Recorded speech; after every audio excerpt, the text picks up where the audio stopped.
owner rumah jual rumah dengan harga tak masuk akal. Ini kisah sebenar aku.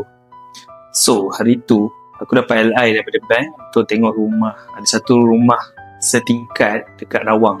Aku contact klien untuk buat site visit. And then, masa aku pergi rumah tu, aku sampai je depan rumah tu, aku parking, aku tergamam, aku termenung. Aku straight away call bos aku cakap, bos, rumah ni tak boleh masuk. Sebabnya, rumah tu lalang dia tinggi. Tinggi, kalau nak cakap, tinggi paras pinggang aku ada juga depan belakang rumah.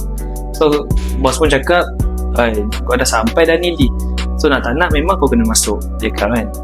Jadi aku pun usahakan diri aku untuk masuk ke rumah tu. So bila aku masuk je rumah tu, bau dia sangatlah busuk dan ceilingnya dengan pecah, dengan tingkapnya tak ada, pintu depan belakang semua bilik semua tak ada. Memang rumah tu literally tak ada pintu, tingkap pun tak ada. So dia guna tingkap nako. Tingkap nako ni kalau yang tak tahu, tingkap louvered, dalam bahasa lainnya louvered window lah. So memang tingkap tu semua tak ada. Lepas tu dengan tandasnya bersawang. Jadi tak nak, aku sebagai seorang penilai, aku kena jot down lah. Aku kena take note, aku kena lukis plan, aku ambil gambar setiap ruang, bilik, living area apa semua, dan aku balik ke office untuk buat report.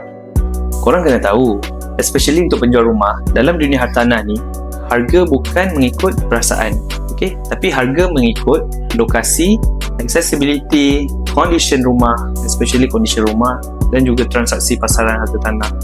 Macam rumah yang aku pergi ni, dalam instruction letter bank 260 dia punya asking kan.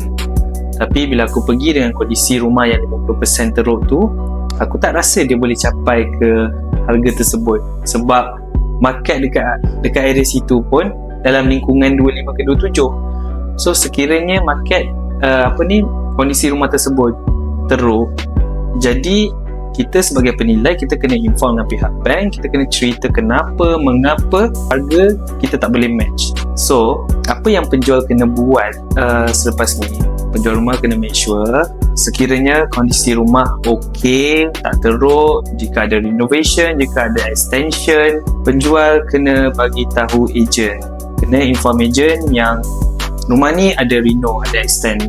Bila ada reno, ada extend, korang sebagai penjual rumah kena ada surat daripada majlis local authority. Sekiranya tiada surat, kawasan extension tu kita sebagai penilai tidak akan ambil kira. Sebab apa? Sebab jika berlaku apa-apa kebakaran, kawasan extend tu memang tidak akan diambil kira dalam fire insurance value korang.